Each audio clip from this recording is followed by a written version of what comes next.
Hello everyone, and welcome back to Money Power Health. Today I have the great privilege of speaking to Rebecca Cassidy, Professor of Social Anthropology at Goldsmiths, on the gambling industry and her experience of working on gambling industry research. Gambling has experienced tremendous growth in recent years, particularly through online and mobile gaming, and is increasingly consolidated globally. Gambling has significant health and social implications for both users and their families, particularly as the industry relies on a small proportion of players for the majority of gambling revenue. Notably, a significant proportion of gambling-related research is industry-funded, as are most academic conferences, despite the clear conflict of interest this poses. Professor Cassidy and her colleagues were among the first to step into these spaces and critically examine how the industry had co-opted gambling research, terminology, and outcomes. So besides being something of a hero of mine, her experience and example is relevant to anyone who has to stand up and say the unwelcome but important truth.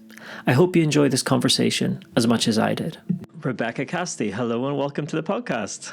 Hi, Nathan. Thank you very much for having me. Oh, it's my pleasure. Thank you so much for joining us today. I suppose I wanted to start by asking you how it was that you first became interested in anthropology and anthropology research, especially considering how you've applied it to a variety of different lenses, including the anthropology of gambling, horse racing, and most recently, apples. Sure. Well, I know that some academics are able to tell a sort of very logical story about how one thing led to another, and there was sort of a rational decision that took place here, there.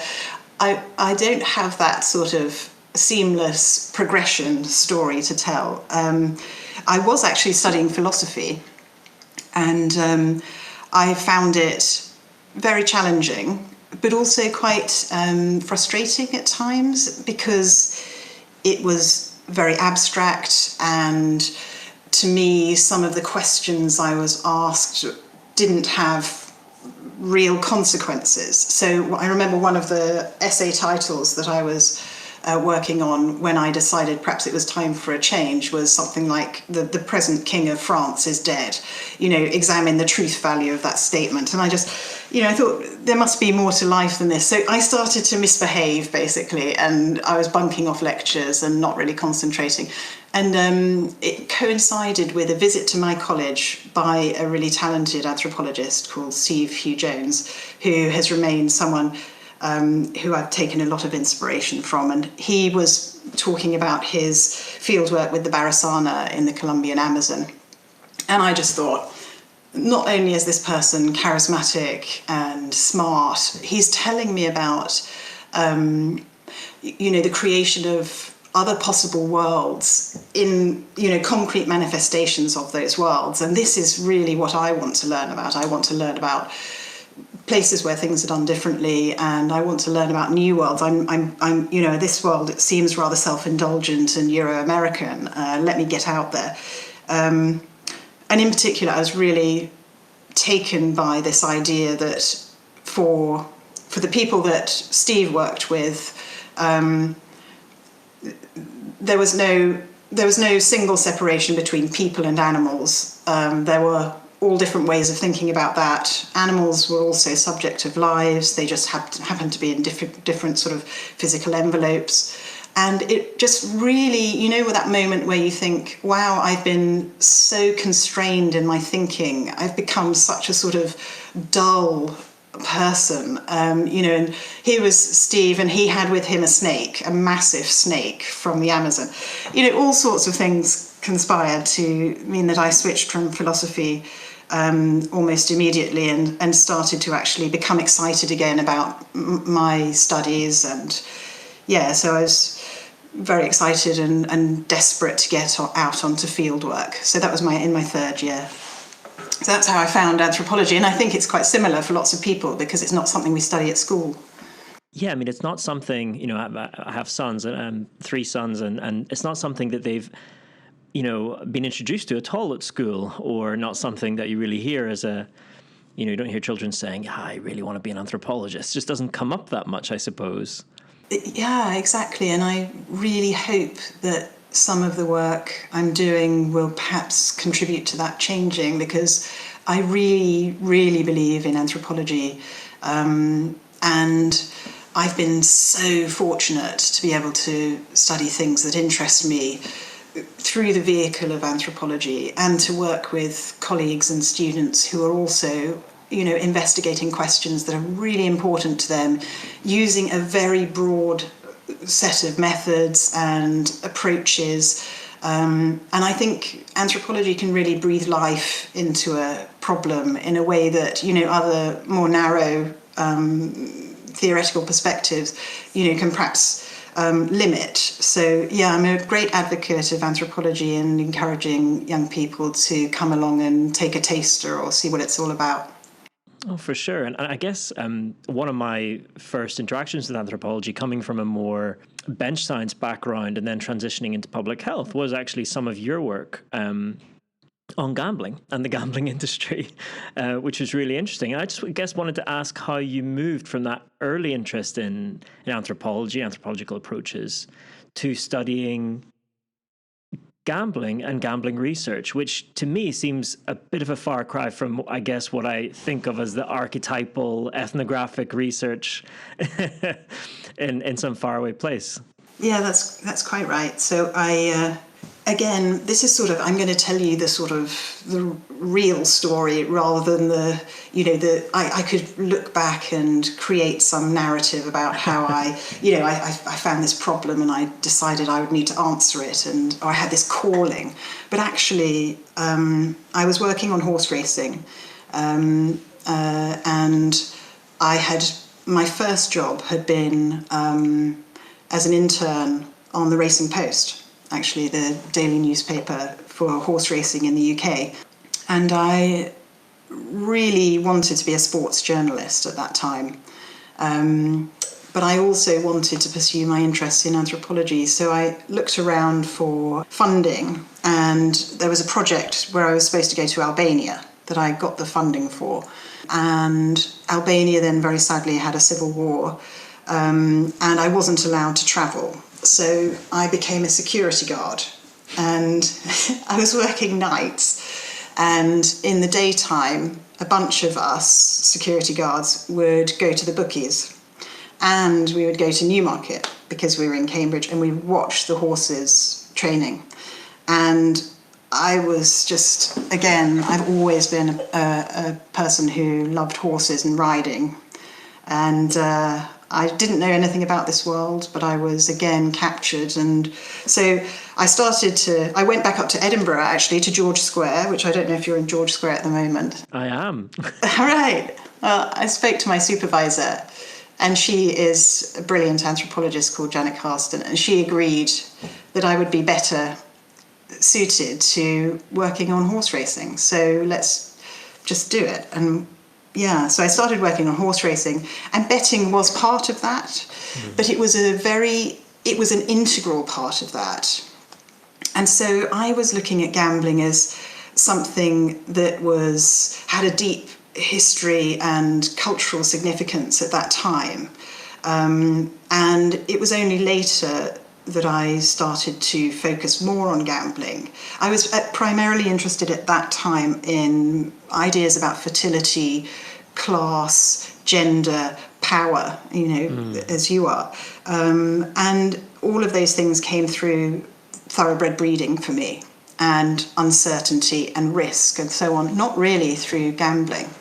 So there I was, embedded in this world that I loved, and I then went off to do a postdoc in America about racing in Kentucky, and again was working on inequality really, and hierarchy, and the fact that most of the people I was working alongside as a hot walker, as it was, cooling off the horses after they've trained, riding myself, and the people I was working with are mostly unpapered, undocumented workers who were living in the stables alongside the horses. And the rest of training, was overseen by trainers who lived very privileged lives, and thoroughbred breeders, of course, who had the resources to to use to breed what they hoped would be champions, which is, as you know, extremely unlikely and high risk.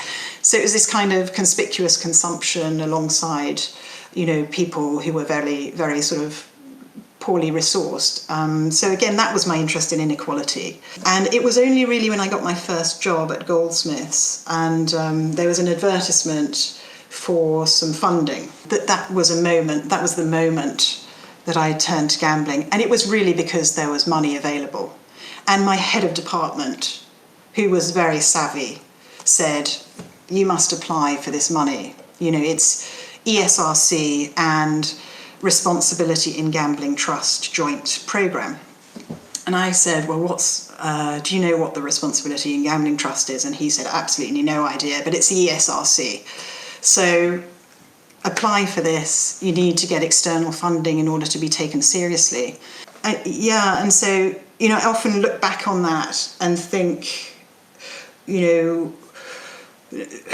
how could I have been advised better? How could I have been better supported? What sorts of questions I could have asked? It was my first funding application outside postdocs. I had no one to advise me really. And that was where I began to think about gambling itself. And in particular, I looked at the idea of problem gambling, and I just couldn't believe that was the way that people were being described as problem gamblers. And it just was so striking to me that I felt I could contribute something. And I really was very naive at that point, and I was sort of about to be given a kind of rude awakening or very rapid education into the politics of research funding. Wow. I mean, well, so much to go into here, Rebecca, and I can already see some kind of links in terms of what first drew you into anthropology, in terms of the creation of new worlds with real impacts and the value of questioning and peeling back assumptions that underpin those worlds. And obviously, I guess the concept of a problem gambler being one of those assumptions. But I'm just struck that it was a kind of an accidental entry into research on what became quite a contentious topic in a variety of ways. I mean, was there a kind of an aha moment where it shifted for you? And could you speak a little bit about your growing realization that doing research on gambling would be more than just observing and describing the nature of gambling, but would go deeper to challenging some of the assumptions around gambling and gambling research? The moment that really had a huge impact on the way that I thought about gambling and the way that I thought about my own field, and the moment that it broadened out to be really gambling research rather than just gambling was when I presented the findings of that funding to the Responsibility in Gambling Trust.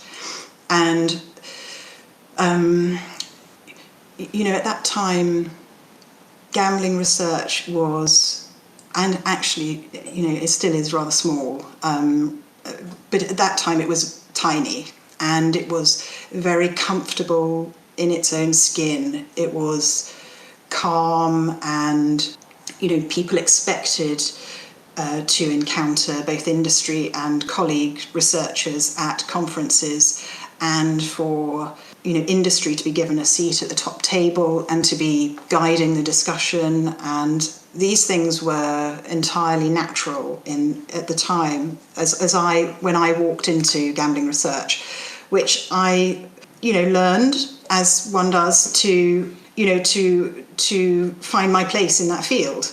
And I would say that field was totally domesticated, to use a phrase that comes from my research with animals and plants. It was absolutely self-sustaining and structurally neat and efficient. Yeah, and so I was part of that, most certainly. And the only person who was at that time going against the grain was Professor Jim Orford, and he would ask at those conferences, why are we talking about the health of the gambling industry? Why are we not talking about the health of gamblers? Mm. And he would just be so brave. And I remember at the time thinking, oh, this is so inappropriate. I mean, can you imagine? I was so naive. And I thought, wow, how does he have the temerity, I think. I wouldn't have thought, yes, go Jim. I was thinking, oh no, that's just so out of place here. That was my initial feeling, and I hope other people who've made mistakes like that can, feel comfortable about, really what was on my part a huge failure to recognise that this was a leader. This was the person I should be following. And, it didn't take me long, but I do remember those first feeling awkward rather than inspired at first. And it was really when I had my own experiences, so presenting my findings to the RIGT, I walked into a room of industry operator, executives, this person's from this company, this person from this company. It was really scary. And I spoke about betting shops, and I spoke about the problems with the idea of responsible gambling and so on. And one of the questions from an industry executive was, how is this going to make us more money? So, as co-funders of the research. Yeah. So, I mean, he didn't say that, but he just felt entitled to ask that question. That was the subtext. Yeah, you're right. And other questions followed, that were really quite similar. And as I was leaving, one of the senior members of this organisation followed me into the lift. And the lift was sort of the slowest lift that I've ever ridden. And he said to me, you can't speak about your research in public without our written permission. And I said, well, I'm not quite sure that was what I signed up for, and perhaps I'll just speak when I think it's appropriate, and I'll just do that, and perhaps I'll let you know when I've done that, or you can. But I don't think I'll be asking your permission in writing. And then we spent this time, this extremely slow lift ride down, and I just left that lift and I thought, oh wow, I have been so thick. I remember on your podcast, Lisa Barrow told a story about how I think Coca-Cola, it was reported in a newspaper that Coca-Cola were going to be paying her a lot of attention. And she thought, okay, I need to think about this. And she went on and did that amazing research. And when I left the lift, I thought, what an idiot I'd been, and how I had, I'd really failed to see what was critically important about this situation, which was the answer to the question that I had, which was, why is research acknowledged as being so weak in this field? And yet, the same studies are repeated, described as weak, and not used as evidence for policy making, and yet they continue to get funded. And I had never really put the things together until in that moment I was just brought up short against this sort of... I was failing to fulfill the structural requirements of this field. And now I had this moment where I thought, okay, so this is fundamental to what's happening here. It's no good saying I can be an anthropologist and I can stand outside this. I can't. I now need to think about gambling research as my object of study, and to use what I think are the powerful tools of anthropology to try to unpick and unpack that. Wow. I mean, well, this is fascinating, and I think we'll chime with people many people outside the realm of gambling research specifically, but thinking about finding themselves in conferences, groups of academic research, subcultures, and asking, why are we doing things this particular way? Why is there, why is there so much poor quality nutritional epidemiology? And yet, why do we keep doing more, a lot of it funded by industry directly or indirectly, or why does the research that I'm being funded to do by pharma seem to be about drug candidates for conditions that already have lots of other treatments? Or why does it tend to involve endpoints that seem to align really well with the marketing messages for that product instead of the endpoints that matter most clinically, or the ways in which that might most matter to health systems, like affordability or access or conditions with very few treatment options? I think what you're describing is actually something that's prevalent in a lot of science, but is perhaps left unspoken. You talk about it as if you were naive and sort of slow on the pickup, but it strikes me that actually you were quite, observant and resonated with the bravery that you saw in standing up to that, in the room. Yeah. And so my reflection is how important it is to be that person who stands up and says, hang on a minute. You know what I mean? Yeah. It reminds me of a story from my childhood. My school was performing a nativity play in church, and we weren't Christian, but it was in Northern Ireland, and we just I was in the play, and we did our thing. But for my youngest brother, it was his first time inside a church. He was a few years old, and he was with my mum, and they were watching me in the play. And at some point, there was a collection that went around, for donations for the church or for some charitable cause.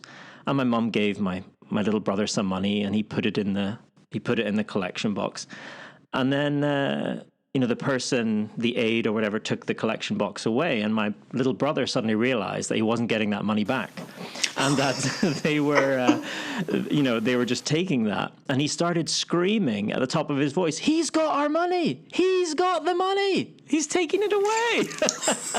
And my mum was trying to shut him up and kind of hold him back, but he was literally trying to scrabble over her back and shouting and pointing at this guy, "He's got the money!" And, on one level, of course, that is absolutely ridiculous, but it sort of reminded me a little bit of, something like that sort of shocks you out and makes you re-examine, what are the norms at play here? Like, what are the things that we've become very used to, but that an independent outsider might say, why is it done this way? Does that make sense? Probably an odd way of, totally. of linking to that.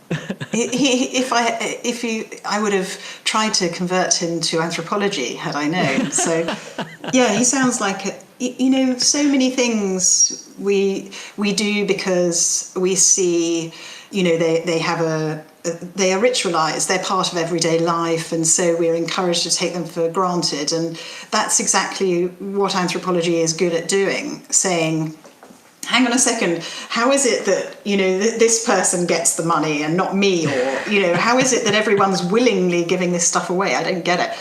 It's really good. And it took me a while, as I say, but I also think that then I started to pay more attention to, comments between researchers where they would speak about pressure from industry, from colleagues, and often it would be sort of nudges, but also, something else I've written about, limits on access to data. So I remember when I got funding from RIGT, ESRC, I thought, well, one of the good things about that is that I will get access to betting shops. Yeah. And so I went to the RIGT and I said, okay, I'm ready to start. Which betting shops am I allowed to go in? And they said, well, absolutely none. And they don't want you going into betting shops because they're just rolling out these machines called fixed odds betting terminals. and they are going to be massive, and they don't want anyone in there, you know, looking at what's happening, basically. And so, again, you know, in a sort of series of serendipitous connections, which I hope early career colleagues might find helpful, you know, I asked for access to betting shops for about 3 years. You know, I just begged all of the operators.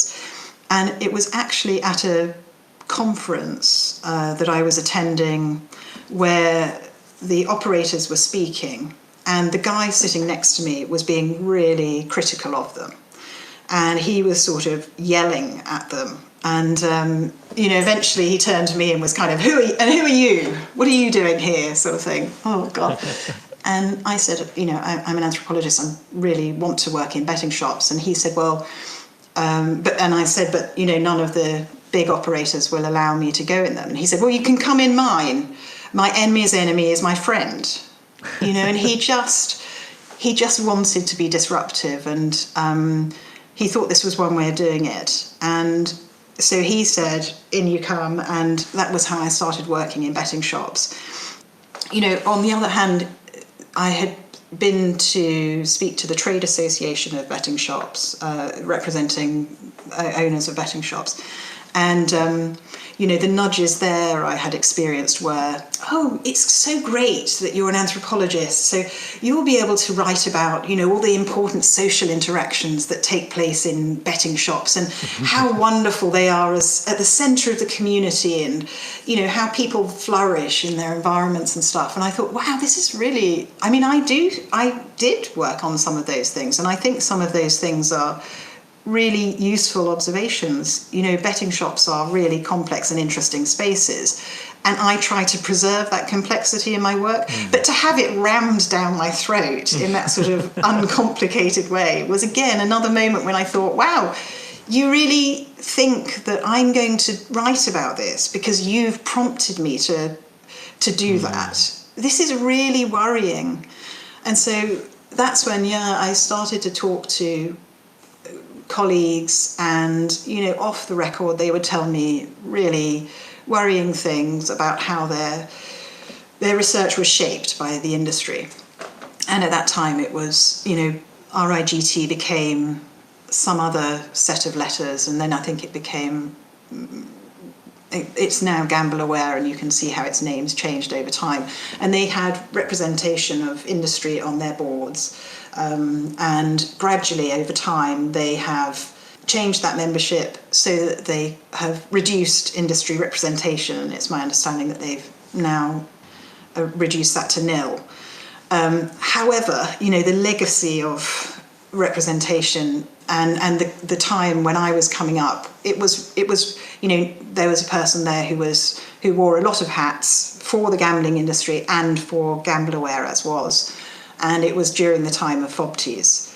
And so you had someone in an absolutely key position determining the research agenda.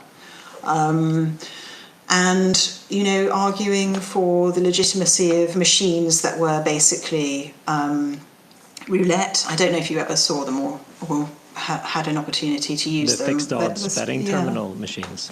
I have not used one. Right. Well, don't recommend it. You know, you know, for most of the people who I was working with in the industry at that time, it was total anathema to what it was that they had been selling, admittedly, in the past.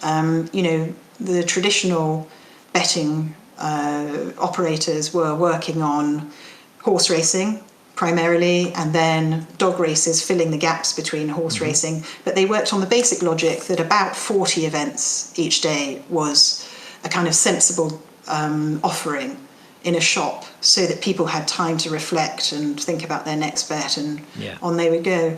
And then you had this moment where people from outside betting said, you're stymied by all of this tradition and culture.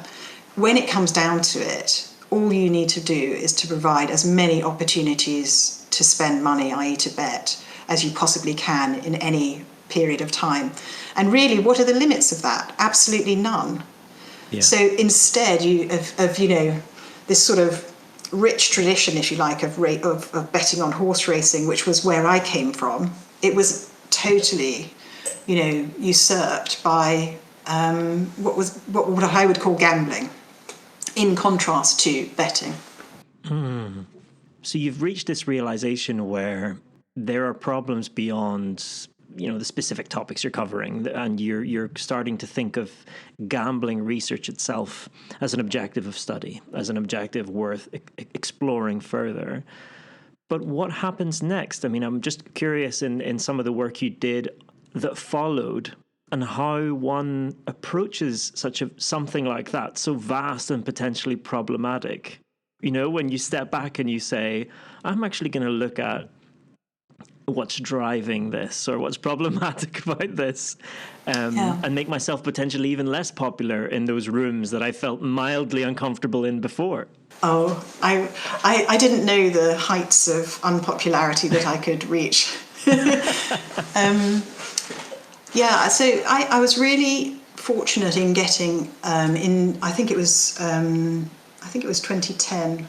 I applied for and secured a European Research Council starting grant, and that gave me 5 years of absolute independence. And the head of the ERC at the time was extremely keen that we should pursue projects that were high risk and, absolutely not guaranteed to contribute to impact, for example. So whereas the ESRC was going one way, as you know, all onto impact, whether that would be economic or social, can you say exactly the ways in which this is going to benefit UK PLC or, yes. They were really on that at that moment in time. And the ERC was completely the opposite. It was saying, what is it you think might be important or interesting to work out? What's a problem?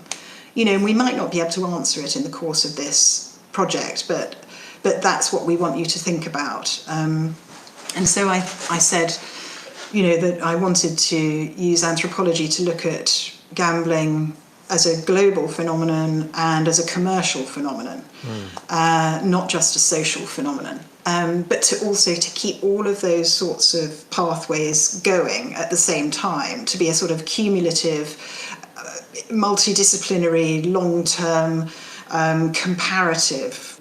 And really the idea of that was just to open up what I thought was just such a parochial field to these sorts of other disciplines, other ways of doing things. Because, I think the whole point of my work, and Vicious Games in particular, was to say there is nothing natural about this particular gambling industry that we have here. And the failure to kind of ever treat it as a historical entity is part of suggesting that it's natural. It came from nowhere. It came already fully fledged. It didn't. It was part of a series of decisions that policymakers took in the late 90s, early 2000s. And we've chosen it. And that means we're free to change our minds and choose something else. So it was that kind of opening up that I wanted to do. And as part of that, it literally wasn't, the primary aim, but I just felt we can't leave unspoken all of the really serious limitations on research that I feel are actually determining the field. They're more important than anything else. And so I decided with my postdocs, Andrea Pisak and Claire Luswan, let's go and interview people and see what they'll tell us about research. And we interviewed, I think it's 106 or 109 people. And what we found was so consistent.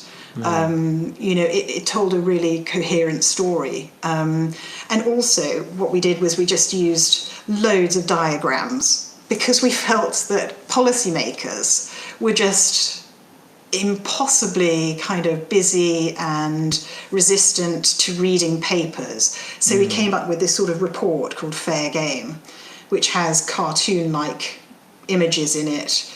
And it contains loads of quotes from people who are actually working in this really tricky field. And it was a first step, if you like, towards saying, let's have this difficult conversation. I knew it wouldn't be, let's solve this problem, but it was just, I felt like I didn't ever want a person coming into this field to ever be in the same situation as me, completely green and uninformed. So, they maybe, because of the work of Claire and Andrea and myself, maybe they can just have a look at that and think, okay, this is what this field looked like in 2014. And there are things I should understand about it before I plunge into it, and I'll be better off for it. As in terms of the ways in which the field had been shaped and by whom, and again, unpicking some of those, unexamined assumptions about it. Could you reflect on some of what you would describe as the main headline findings from the Fair Game report, and what the response to it was? I mean, was the response to what you thought it would be, or did it surprise you? Well, I think what it did was to show that, so the headline findings would be that people who received funding from directly from the industry or from organisations who acted as intermediaries for voluntary contributions felt obliged to industry to answer questions that were important to them. So, it varied, but some researchers said, they've paid for this research. They have a right to, they wouldn't use the word influence, to tell me what they want to know. So some were totally straightforward in that way. Others, and this was, a field like many others where men of a certain age dominated, senior male colleagues, they suggested that, yes, the funding came from industry, but because they were so skilled and had and their integrity was unquestionable, and therefore this wasn't a problem. Right. So there were a few different responses, and then there were the younger, early career researchers who said to me things like, I've who had similar experiences to myself. I took funding. I'm not sure what to do about it, or whether I'm, how to manage it, and I don't know whether I should take funding in future, and that's a really, really difficult question. So I think those were the sort of main findings, and the response was, I remember thinking we should never serve food again when we do a report launch, because I got absolutely sprayed with quiche. I remember I was cornered in a room, and it seems entertaining now, but it really, it was pretty unpleasant at the time. I got people were very angry with me, and they disagreed with the analysis, although I must say, and again, as Lisa Barrows said in her interview, times do change, and in some ways you just have to wait. And I'm glad we did it, and I think that there were people who've benefited from it, and that's probably, the most sort of gratifying part of it, is that it's been useful, I think. Yes, and useful in what ways? In terms of exposing those challenging relationships and biases to a wider group of people, in spite of it being maybe uncomfortable at the time. Yeah, but also of starting the foundations of new careers on different terms, starting from a position of knowledge, and then you can make active decisions about what challenges you take on. I wouldn't dream of making decisions for early career scholars, but at least I really prefer that they were informed by, the experiences of the people who've gone before them. Yes. No, that makes a lot of sense. But I know I can tell. Listeners aren't aware, but we can see each other, even though it's on a the podcast is audio only. And I can tell that even now that was like a really uncomfortable experience, like a perhaps lonely experience. You're also doing this with junior colleagues who you've made part of this. I was just wondering if you could talk about what it feels like to do something like that. What it felt like as you prepared for that launch event, and what it felt afterwards. Yeah, you're quite right. It's possibly one of the most difficult things I've done, but actually there were worse times in my career in gambling research as well. And partly that's because the field itself is not only challenged by industry pushback, but also internally very competitive and sometimes territorial, I would say. And so although I have been, stared down by members of the industry and, sometimes intimidated and sometimes sent sort of, I think, messages designed to make me feel uncomfortable about continuing with my research, I've also had real pressure put on me from people who you might expect to be allies. Right. And I think that's a story that maybe it's useful to share, even though it's not very comfortable for me to admit it. So I, for example, not published things because I've sent them to colleagues or for peer review or to lawyers in my university. And as you know, the line for defamation and, we have had in the past, not now, but in the past, libel tourism in the UK because of our, extreme protection of people's reputations, such that, even making a comment that could be commercially unhelpful to corporate entities can be a problem here. And so I have had risk-adverse advice from the people who are supposed to be supporting me, and from peers and colleagues who don't want me to, in inverted commas, rock the boat. And, sometimes I felt as though, and I'm sure other people have been in this position, but, as though I'm not helping anyone, even though you're trying to do what you think is best for the field and best for the people who are most, harmed by the practices that you see going on, and you tell yourself that, but actually in your everyday life you actually feel as though you're letting everyone down, and that can be really a painful experience and very demotivating and very lonely, as you say. So I think anyone who comes into it needs to know that I think being challenged in that way is part of making progress in the same way as, you might expect pushback from industry. You also have to prepare yourself for pushback from colleagues who don't benefit from the lines of inquiry that you're taking, and that can be equally painful and possibly more painful.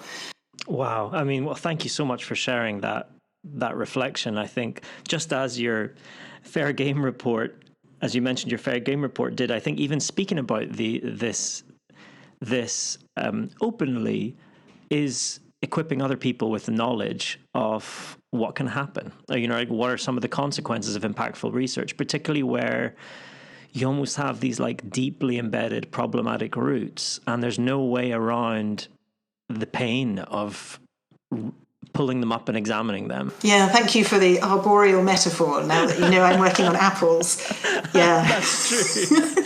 Yeah, but I think there is certainly something to that. I mean, I'm conscious of time, and I do want to take some time to first of all say that I think the work you've done is heroic, and to me it represents, the best of what research is supposed to be. It's supposed to bear witness to the forces that shape the world around us. It's supposed to do that in a way that helps people, that benefits society. Yeah. And that is at times really uncomfortable, Yeah, for certain people, certain groups. And but it's at the core of the nexus of money and power and health is doing that awkward work. So I think it's fantastic, and it's definitely been inspirational to me. And I know that other colleagues that I've worked with, and May, who you co-wrote the chapter in our book on gambling, the gambling industry, I know has gained a lot from it. I wanted to ask you a couple of questions or reflections for early career researchers.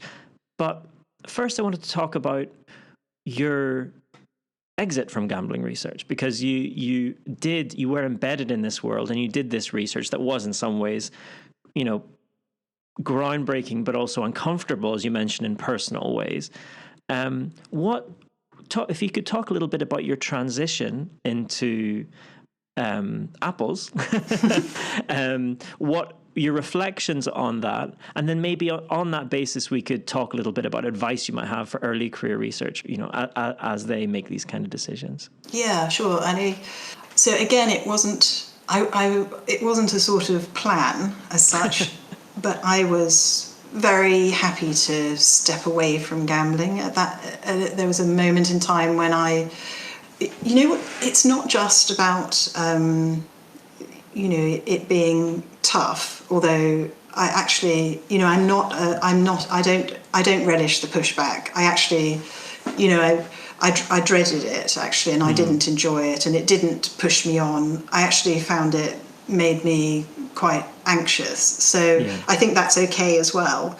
As a response to pushback, if any other people are experiencing that now, I can totally relate. I had a stint as head of department at Goldsmiths and in anthropology, and I had a sabbatical at the end of that, and I wrote an application to try to think about the same things that interest me: uncertainty, risk, fertility, heredity, how we imagine the world works in terms of passing properties from one generation to the next. And I wrote it about apples because I live in Kent and all of the apple orchards are being grubbed. And so I sent that off and was lucky enough to get that. And it was explicitly a chance to say, I'm wanting to sort of think about something new, just really to occupy myself, because I think one of the problems in gambling is that people become very siloed and very comfortable thinking about the same set of issues in the same ways. And for myself, although I felt as though I wasn't necessarily always going with the grain, in fact, I felt almost, I hope I was going against the grain of what I encountered there, led by people like Jim Orford. I still found myself utterly boring. It was just repetitive, and I wasn't having an impact, I didn't feel, although now one could argue that the discourse has changed quite a bit. But, I really wouldn't claim that I don't think any of us should claim these outcomes, as we do in our impact case studies, because what really changes gambling policy is events and politics. And, we all do our very best, I know, to influence those. But in the case of gambling, it's really not evidence-based. So, you're arguing that, and yet you're carrying on doing research. Well, I sort of felt fake, and I decided, I just had this amazing opportunity to go and learn about a totally new set of processes and really to try and rejuvenate myself. And, I think I'll always be interested in gambling as well. Particularly as you mentioned, the stuff in the United States is absolutely, terrifying to see what they're going through right now. And I feel as though that will be something that I definitely want to spend time thinking about. But right now, I just felt I don't want to hear myself saying the same things, being ignored, and understanding why I'm being ignored. I need to move on and come back and find some different way of getting at these problems. So that was that was my move to Apple's. And I guess you asked me about advice to early career people and whether there's something in that for them. I think there is. I think, you must always,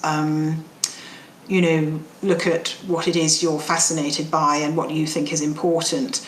But having said that, I am really aware how that is advice from someone who has lived through a much easier generation than my students now, for example. And so I think my advice, I used to go through the usual early career researcher advice of, make wide networks, collaborate, be interdisciplinary and all of those things. And now I actually feel like probably the best people to guide other early career researchers are their peers.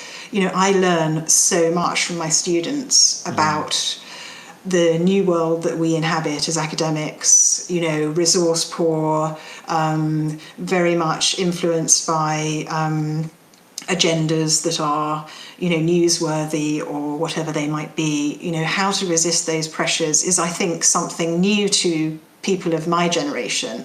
And so my real advice is to work together to recognise the structural problems that shape your world, as I did in my generation, and find solutions to them collectively. So something like Ranges, the early career researcher network in gambling, I would encourage people to pull together, work together, support each other, don't fall into the same traps as we did in my generation, and tell us how it's done so we can be shown to be redundant and obsolete. That's what I'd hope for.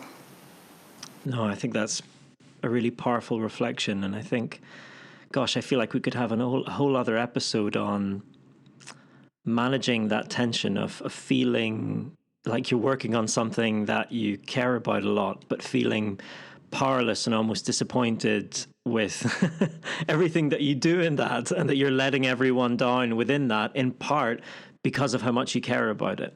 And on the flip side, these kind of old ways of thinking about impact and linking our work to impact versus the reality of what actually changes systems and structures is something I think that everyone, not just early career researchers, but everyone should think about. And I think especially when we're dealing with issues like the commercial drivers of health, right?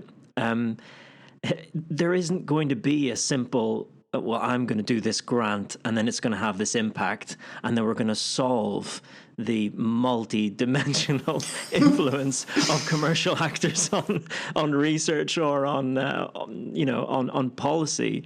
And in fact, I think even what you've talked about, the impact of interpersonal exchanges, of standing up to people in a lift, or giving an uncomfortable presentation in person, or refusing to do something, or offering braver advice to a peer who's wondering whether they can step outside their comfort zone and maybe publish a paper that might be more challenging. These are all silent ways and ways of being and working that can be hugely impactful. I think you've kind of demonstrated some of those. Does that make sense? Well, it does when you put it like that. Thank you, Nathan. It's turned into a therapy session as well for me. So very welcome one, I must admit. I want to. No, this has been fantastic. I really appreciate you taking the time. I've learned a lot, and I'm already looking forward to our next conversation, even if it's not recorded. But I wanted to end by asking you one final question, which is, there's something I've noticed in a few of these conversations, and I feel it a little bit in myself, and I sense it a little bit in you, in that there are advantages and disadvantages to feeling like an outsider in these kind of spaces. I mean, there are big disadvantages when it comes to comfort and feeling peer support and feeling, the assumptions about shared values that we all hold. But there are advantages in being able to do what you described anthropology as being very good at, as questioning assumptions and deconstructing, like peeling back the layers of the onion. Well, what is your advice to people just starting out? What are the skills, what are the ways of working that have helped you do that? Does that make sense? That have helped you step by and dwell in that outside space? Yeah. I think anthropology for some people is just critique. So I had the most amazing teachers, people like Marilyn Strathern, the anthropologist, who encourages you to think about what is a relationship. Let's just go down to absolute foundational levels. What does it mean to think? What does it mean to classify the world in a certain way? What are the decisions that we're making all the time that silence some areas of inquiry and amplify others? If we're all thinking critically, then there don't need to be any outsiders performing that role. It's really. So I think those are I think also when we're starting out in a field, we have two sort of instincts, as it were. One is to conform, and one is to think, this is rubbish. I could do this so much better. I remember that sort of arrogance. And I think both sides need to, we need to encourage the people coming into our field to really retain that sense of, just criticism and openness and, just that sort of naive question of why. Yeah. Why are you doing it like that? Why are you doing it like that? And it's I guess it's what we encourage with our students as well. And it's just the fact that we're encouraged to lose that sort of a rough edge that's brushed off us and round it up so that we can fit into these cultures that we've been talking about. And if we can actually, try to find spaces that can preserve those uncomfortable conversations, that, I guess, would be the way to go forward. Fantastic. Rebecca, thank you so much for speaking to me. It's been a pleasure. My pleasure, Nathan. Great to see you. Hope we'll speak again soon. Take care.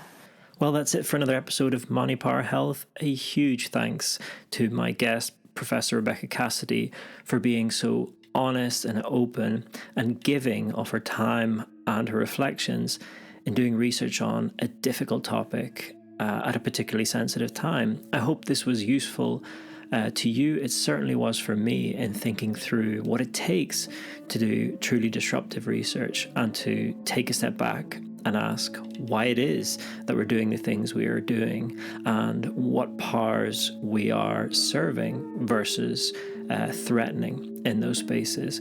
As always, if you have any recommendations for future episode topics or guests, please feel free to message me. I look forward to sharing future episodes with you, and I'll leave Charlie to read the credits. Take care. If you enjoyed this podcast, please consider leaving a rating. It helps other people find it. The music in this podcast was by Daniel Manny. You can find more information about his music in the show notes. This announcement was read by the very talented Charlie Manny.